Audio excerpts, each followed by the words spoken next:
menyampaikan atau sedikit berdakwah mengenai rezeki.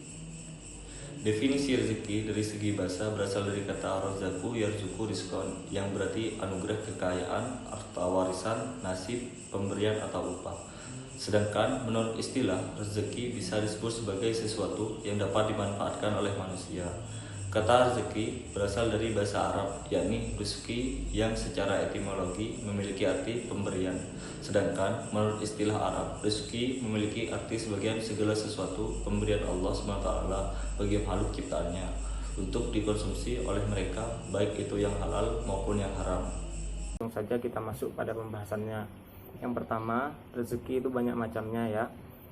Terdapat salah satunya rezeki yang telah dijamin, karena betapa banyak manusia yang bekerja tetapi dirinya dikerjai oleh dunia hingga lupa pada sang pemberi rezeki. Kedua, terdapat rezeki karena usaha. Tiga, rezeki karena bersyukur. Empat, rezeki tak terduga. Lima, rezeki karena istighfar. Enam, rezeki karena menikah. Tujuh, rezeki karena anak. Dan delapan, rezeki karena sedekah. Selain itu, keutamaan mendapatkan rezeki yang halal ada beberapa keutamaan atau manfaatnya. Yang pertama, pahala berlipat ganda. Yang kedua, menghapuskan dosa-dosa. Yang ketiga, mendapatkan syafaat. Yang keempat, mendapat keberkahan harta. Yang kelima, hindar dari bahaya. Dan yang keenam, mengabulkan doa. Kenapa? Karena pada istilah jika kita menawarkan rezeki di jalan Allah, maka Allah akan menantikan rezeki yang berlipat ganda. Selain itu, berbagi dengan sesama akan membersihkan harta, mendapatkan syafaat, mendapatkan keberkahan, dan masih banyak lagi. Rezeki telah disebutkan di dalam Al-Quran pada surat Al-Ankabut ayat 62 yang berbunyi, A'udzubillahi minasyaitonirrajim, Bismillahirrahmanirrahim. Allahu yabsutu rizqa liman yasha'u min ibadihi wa yaqdiru lahu, innallaha bikulli syai'in alim. Yang artinya, Allah telah melapangkan rezeki bagi setiap orang di antara hamba-hambanya, dan Dia pula yang menyempitkan rezeki baginya. Sesungguhnya Allah Maha mengetahui segala sesuatu. Pada ayat di atas telah menjelaskan dan menerangkan tentang rezeki. Namun alangkah lebih baiknya untuk memperdalami makna dari ayat tersebut, kita harus menggunakan tafsir agar makna tersebut bisa kita pahami dengan baik. Pada Quran Surah Al-Ankabut ayat 62, Allah Subhanahu wa Ta'ala menerangkan perkara yang menyebabkan keberlangsungan dan kehidupan semua makhluk di muka bumi, yaitu rezeki. Sesungguhnya Allah Subhanahu wa Ta'ala akan memberi rezeki kepada siapapun di antara hambanya yang Ia ridhoi. Hal ini bagaikan bentuk dari ujian kepada mereka. Begitupun juga dengan membatasi rezeki bagi hamba yang Dia kehendaki, selaku suatu cobaan bagi mereka. Maka karena itu, Allah Subhanahu wa Ta'ala adalah Zat Maha Pencipta dan Maha Memberi rezeki bagi semua makhluk hidup, yang kemudian rezeki itu akan didistribusikan sendiri sesuai dengan kebijaksanaan dan konsekuensi kegunaannya. Karena Allah Subhanahu wa Ta'ala adalah Tuhan yang mengetahui segala sesuatu yang akan terjadi dan telah terjadi di muka bumi ini, baik berupa kerusakan maupun kebaikan atau kemaslahatan. Allah Subhanahu wa Ta'ala juga Maha mengetahui konsekuensi dari dilapangkannya atau disempitkannya rezeki bagi para hamba-hambanya, sehingga Allah dapat memberi atau menahan rezeki tersebut seimbang bersama apa yang Dia anggap paling baik bagi masing-masing hambanya dalam dua keadaan tersebut. Karena hal tersebut, lalu terjadilah perbedaan rezeki di antara satu orang dengan rezeki orang lain, yang kemudian terlihatlah perbedaan pendapat rezeki di antara hamba-hambanya. Ada yang terlihat kaya, ada yang pula tidak mampu. Karena Allah Subhanahu wa Ta'ala mengetahui apa yang baik bagi masing-masing makhluk ciptaannya, dan mengetahui mana yang berhak bergelimang harta dan mana yang berhak ditakdirkan tidak mampu. Hal ini sesuai dengan firman-Nya pada Quran Surah Asy-Syura ayat 27.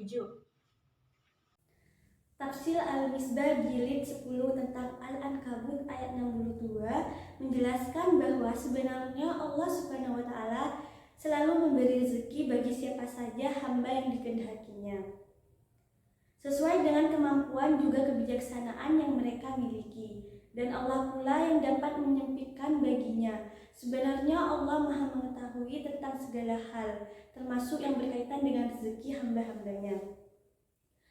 Al-Quran menggunakan ungkapan diskon hasanah atau rezeki yang baik untuk memberi isyarat bahwa juga rezeki yang tidak baik, dengan kata lain yang haram. Berdasarkan pada pengertian yang ada di atas dapat diartikan bahwasannya rezeki merupakan segala bentuk pemberian yang bisa dimanfaatkan, baik itu membentuk kebatinan maupun material, dapat berupa harta maupun kebatinan dalam bentuk kesehatan, keluarga, teman, dan sebagainya. Uraian tentang rezeki pada ayat ini diungkapkan dengan wa yadiru lahu, menyempitkan baginya. Terdapat kata lahu yang memberi petunjuk bagi umat Islam yang sedang memperoleh cobaan dari Allah Subhanahu wa taala dalam hal rezeki atau harta benda. Ada ulama yang memahami petunjuk bagi rezekinya. Akibatnya ayat di atas dianggap berbicara tentang perbedaan rezeki seseorang dari satu waktu yang lain. Akan tetapi ada juga yang paham bahwa semua itu kembali kepada masing-masing hambanya. Jadi pada ayat ini dianggap berbicara perbedaan rezeki dalam kehidupan satu individu dan individu lainnya.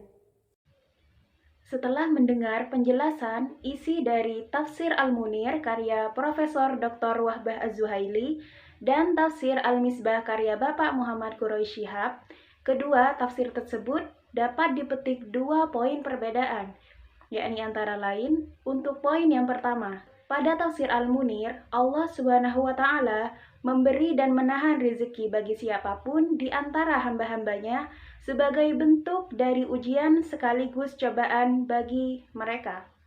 Sedangkan pada Tafsir Al-Misbah, Allah Subhanahu wa taala memudahkan dan menahan rezeki untuk siapa yang diridhoi oleh Allah menurut kemampuan dan kebijaksanaan yang dimiliki manusia di suatu waktu tertentu. Jadi, jika disimpulkan, kedua tafsir tersebut terdapat perbedaan pada segi macam-macam rezeki. Seperti pada Tafsir Al-Misbah, berfokus pada rezeki dalam hal yang bersifat positif. Sedangkan pada Tafsir Al-Munir, lingkup rezekinya tidak hanya dalam hal yang positif saja, tetapi juga hal negatif.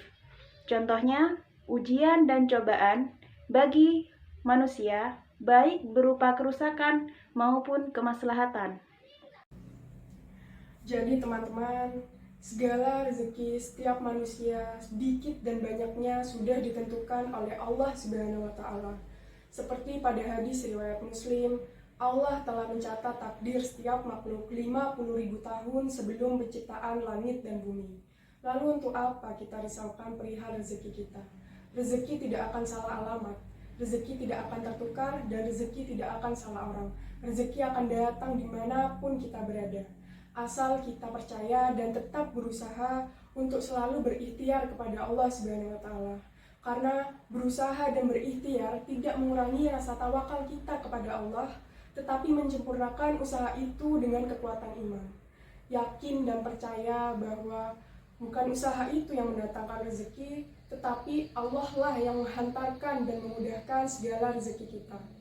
Kalaulah anak Adam lari dari rezekinya sebagaimana ia lari dari kematiannya, niscaya rezekinya akan mengejarnya sebagaimana kematian itu akan mengejarnya. Mudah-mudahan kita selalu senantiasa diberkahi oleh Allah Subhanahu wa taala dalam memperoleh dan mendapatkan rezeki yang kita dapatkan.